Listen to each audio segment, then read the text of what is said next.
Alright, Assalamualaikum warahmatullahi wabarakatuh dan salam sejahtera. Saya Jero Azrul dan hari ini saya nak kongsikan pada you iaitu macam mana supaya kita ni sebenarnya ialah make it result to happen lah. Make it result to happen. Sebab kadang-kadang saya tengok banyak je sebenarnya dari segi konteks trading ni kan.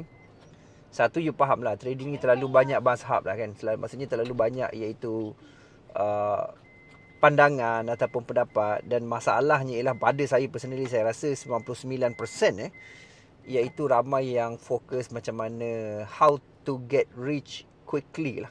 Sebab iyalah betul lah kata Warren Buffett, kata nobody want to get rich slowly kan. Sebab tu the reason ialah ramai orang fail dalam trading ialah pasal dia tidak ada satu tindakan ataupun awareness yang membawa dia kepada ialah jalan yang betul. Jadi apa dia buat ialah dia buat benda yang sama dan sama. Dan antara sedikit konten yang saya nak share pada you pasal yang terbaru, iaitu yang saya baca, iaitu mengikut kajian yang dibuat oleh orang yang hidup lebih 100 tahun. Maksudnya dia hidup lebih 100 tahun. So ikut kajian tersebut, iaitu apa yang berlaku, iaitu mereka yang hidup lebih 100 tahun, dia ada 3 perkara yang common, yang kalau ditanya ialah mereka akan bersetujulah. Satu dia kata ialah dia akan ambil risiko. Okey, nombor satu ialah ambil risiko. Maksudnya dia akan buat apa saja untuk ambil risiko. Dan di kebanyakannya yang dah macam dah akhir kehidupannya ataupun dah memang hidup lama ni, dia kata dia sepatutnya tak perlu takut ambil risiko sebenarnya. Sebab satu ialah of course lah hidup ni singkat. Lepas tu yang kedua ialah dia berpendapat lagi banyak ataupun peluang opportunity yang boleh dia ambil dari segi tindakan ataupun pembelajaran dalam kehidupan dia lah. Itu satu. Lepas tu yang kedua juga ialah dia juga berpendapat ialah selain daripada dia patut ambil lebih risiko, jangan takut ambil risiko, nombor dua ialah dia kata iaitu berikut research tersebut lah kan. 100 tahun, orang 100 tahun hidup 100 tahun, dia orang buat research. So yang kedua ialah dia kata worry less. Maksudnya ialah jangan fikirkan ataupun pening benda-benda kecil-kecil ni. Okay, worry less.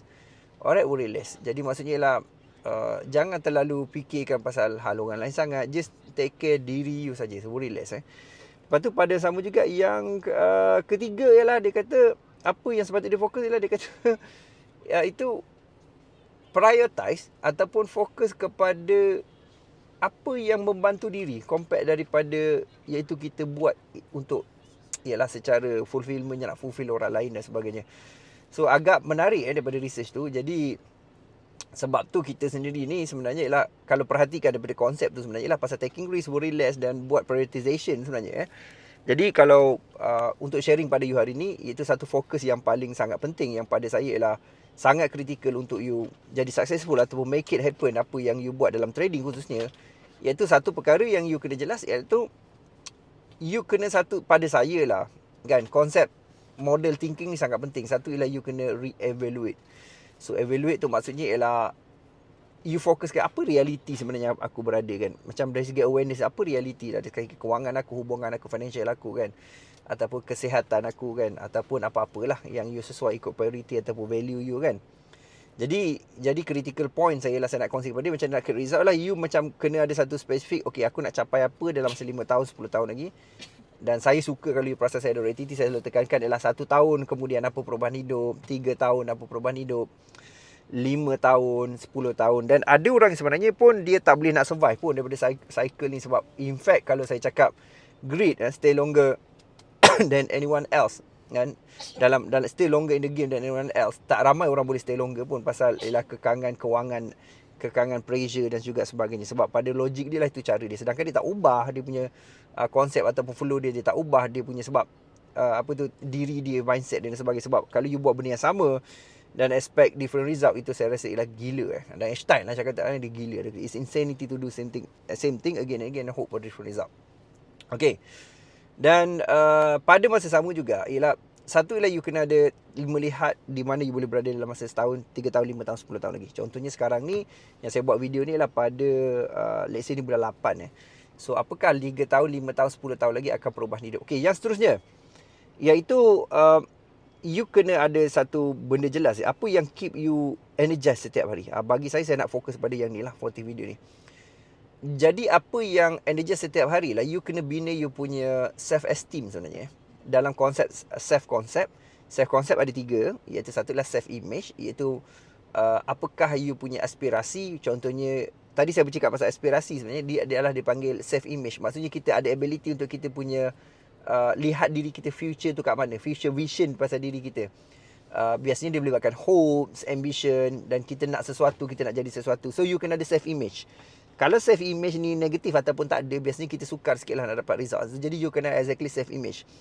Yang kedua ialah you kena ada, iaitu dipanggil, iaitu self ideal. Self ideal ni maksudnya iaitu you sendiri macam secara ideally ialah you pada masa akan datang, you rasa patut you feel, you fikir you jadi macam mana. Dia macam self image tu macam image je you nampak, visualization. Tapi kalau self ideal tu ialah you feel, you rasa, ataupun bila you dapat tu apa yang ideally yang you akan jadi. Jadi benda tu pun sangat penting. Sebab tu macam dalam konteks, kalau you perasan dalam basic intensive dulu lah, saya buat sekarang kita dah pergi pada program macam, obviously you boleh tengok kat sini Trading from Zero ataupun Financial Freedom Bootcamp, Financial Freedom Masterclass ialah kita bercerita macam mana untuk kita move pada perkara sepatutnya. Dari segi ialah tindakan kita melihat kita punya self image dan juga kita punya self ideal. Okey, yang motif hari ni ialah self esteem. Self esteem ni dia adalah menunjukkan adakah you ni suka ke tak diri you, likability pada you suka tak diri you.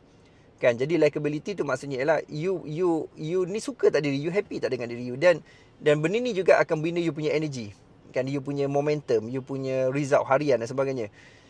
Contohnya paling mudah, saya berpandangan lah, dia banyak step lah dari segi framing, dari segi kita punya penulisan, maksudnya dalam free writing kita, dalam kita punya fokus kesyukuran dan sebagainya. Antara benda yang paling simple dan saya rasa sangat kritikal, ini pandangan saya, iaitu exercise sebenarnya. Kalau you tengok model energy Tony Robbins ni, dia dipanggil physical and emotion expansion. Maksudnya dia kena ada exercise sebenarnya. Exercise tak kisah apa saja bentuk exercise kan sebenarnya.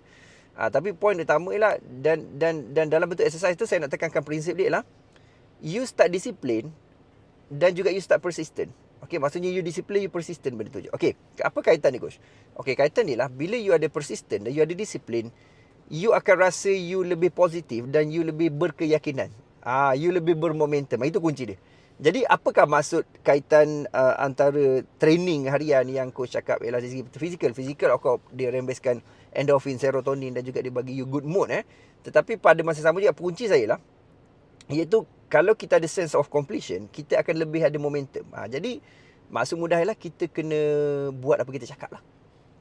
Itu antara benda yang kritikal. Kita kena buat apa kita cakap. Contohnya kita nak buat back test, kita kena buat back test. Contohnya kita kena buat hari ni ialah, sebab tu macam daily goals kan, macam you kata, okay, apakah tindakan utama harian aku, prioritas aku, iaitu satu ialah aku, contoh saya kan, obviously saya dalam untuk kesihatan lebih baik, apa yang saya kena fokus, contohnya dalam harian saya, fokus kepada saya punya fizikal ialah 70% saya kena fokus pada diet, 20% pada cardio, kan, maksudnya kepada benda-benda yang melibatkan cardiovascular punya training, dan 10% ialah weightlifting. Contoh. Jadi prioritization based on percentage tu, dia sebenarnya bawa saya kepada ialah aku nak fokus apa harian tu, priority aku ke mana. Okey. Dan seterusnya ialah kita juga nak lihat dari segi konteks berlainan. Konteks berlainan macam mana? Konteks berlainan tu ialah contohnya macam ni. Iaitu salah satu perkara yang boleh buat kita jadi lebih baik bila kita ada sense of completion dan juga kita macam boleh review balik. Dan kena ingat antara benda yang paling penting juga review. Kadang-kadang kan, setiap hari, setiap malam, ataupun kita kadang-kadang kita down dan sebagainya, you kena macam relax kejap. Okay, aku sebenarnya aku achieve apa hari ni? 3 benda aku dah achieve. Contohnya bangun pagi ke, aku achieve contoh macam hantar anak sekolah ke, simple macam tu. Aku achieve ialah hari ni aku ni dah senyum kat orang ke, as simple as that. So you macam kena sedar tau sebenarnya. Sebab tu macam Tony Robbins dia kata macam daily journal ni tu penting, apa yang you learn, apa yang you experience. Sebab you kena record memory tu supaya dia connected dalam kehidupan you setiap hari kan. So jadi dalam konteks ni, apa saya maksudkan ialah, iaitu dari segi you punya fokus sebenarnya ialah you kena ada macam measurement ataupun you macam kena review. Macam contohnya dah bulan 8, apa bulan lepas yang, ataupun minggu lepas yang aku sebenarnya achieve dan sebagainya. Dan kalau you macam rasa ragu-ragu, you rasa down, satu ialah of course you kena konsep bersyukur lah, review lah, syukur aku dapat apa. Yang kedua ialah antidote untuk worry ni kan, penawar untuk bimbang ni sebenarnya action guys.